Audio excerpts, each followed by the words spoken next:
Ay, sarap buhay. Dito, pwede tambay-tambay ng barkada, mag-inom-inom, di ba? So, ito yung itsura niya sa sa harap. Ito yung kwarto, may aircon yan. Ito yung sosyal sa kubo na to. Di ba? Double walling to, so hindi lalabas yung aircon.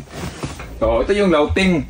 Dito ka sa taas, anda dito, kahit kahit ganun to, hindi siya gagalaw. Hindi gagalaw yung kubo ba? Matibay na pagkagawang kubo. Ito yung sinasabi kong louting. May nakapasok ko. Wait lang, iwa ang sikit. So yun mga katapang, napasilip ko sa inyo kung ano yung update sa resource na pinapagawa natin. So bukas nga pala mga katapang, pista dito sa barangay namin, pero dito sa taas. So maghahanda ako bukas para pagsasaluhan namin. So dito, ito yung entrance ng resource natin. So temporary lang muna to. Kasi plano ko dito lagyan niya ng yung Boy Tapang Rest House. So ito lang muna. So, tara, pasok tayo. Yan. So may nakikita kayong dalawang tent kasi dyan yung mga VIP na bisita natin. So may nakikita kayong mga tao po talaga yan. So kami pinagtulungan namin kanina na maglinis dito para naman di nakakaya sa mga bisita natin. So ayan, ganito kalawak yung rest house natin ha. So meron din akong biniling dalawang kubo. Ayan, bumili ako ng dalawang kubo. Ito duyan. Ayan, pwede ka magduyan dito. Ayan tapos ka dun par. Di ba? Tamang kape lang, tapos tingin-tingin doon. Ay, sarap buhay. Di ba? Tapos dito naman, meron tayong kubo dito na isa, dito pwede tambay-tambay ng barkada, mag-inom-inom, di ba? Di ba? Ito mga bagay talaga dito sa resource natin. So, ito yung pinakamaganda. Ipakita ko sa inyo. Itong bahay na kubo na binili ko with aircon. Hali kayo. Ayan So ito yung itsura niya sa sa harap. So mayroong bintana. So dito, siyempre hagdan. Pasok ka par. Kaso wala pang kuryente kasi mamaya may kuryente na to. So ayan, dito yung maliit na sala. So meron siyang TV. Ayan, tapos ito yung kwarto. Pasok ka rito. Medyo madilim lang. Ayan. Ito yung kwarto. Ayan kwarto. Tapos may aircon. Napasok ka. Pakita mo yung aircon, may aircon yan. Ito yung sosyal sa kubo na to. Di ba? Double walling to, so hindi lalabas yung aircon. So, ayan. Tapos, meron tong hideout. Alam mo yung hideout, par? Meron tong louting. Louting ba tawag doon? Louting. Iba yung outing, ha?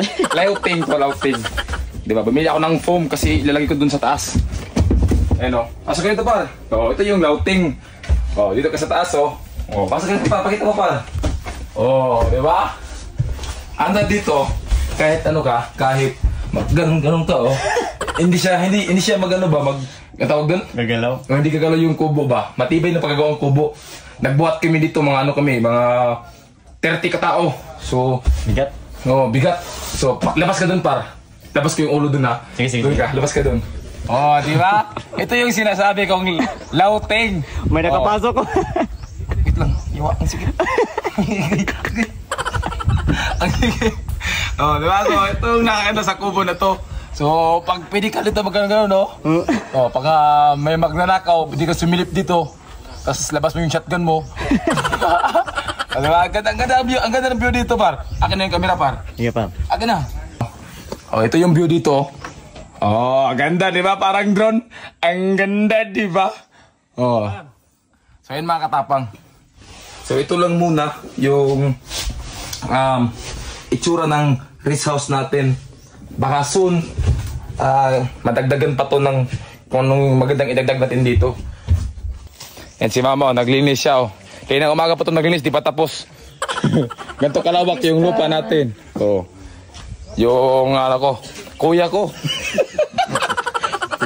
Kuya ko, nauna pagkabulok. So, ayan mga kapatid ko, mga tropa. Ano to? Mga Indian. Panglitson. Panglitson to, panglitson. So, bukas maglitson kami. 2 litson ang lilitsonin namin. So, ayan, So, mga nahiya sa camera. Wag na kayo magtaka kung pinsan ko to kasi pareho talaga may itsura.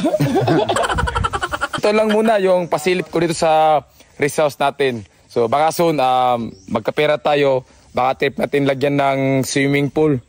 So lagyan din ng swimming pool yan pag nagkapera tayo ba. So ngayon ito lang muna. Dahan-dahan lang tayo talaga, ganun dahan-dahan.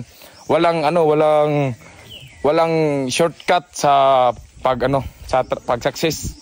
So dapat tiis-tiis lang. So abangan nyo na lang sa susunod. So bukas pista. So update ko kayo sa pista.